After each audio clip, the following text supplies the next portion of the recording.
just got a new Airtel SIM and need to activate it. The process is quick and easy. Here's what you need to do. First, make sure you have your proof of identity and address ready, like your Aadhaar card. You'll also need the phone number you used to register.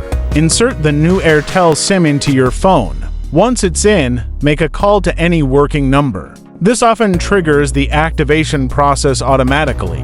The most common and reliable method is to complete a video KYC. Open the Airtel Thanks app, and you should see a prompt to complete your KYC. You'll need a stable internet connection for a video call with an Airtel representative to verify your documents. Alternatively, you might receive an SMS with an activation link.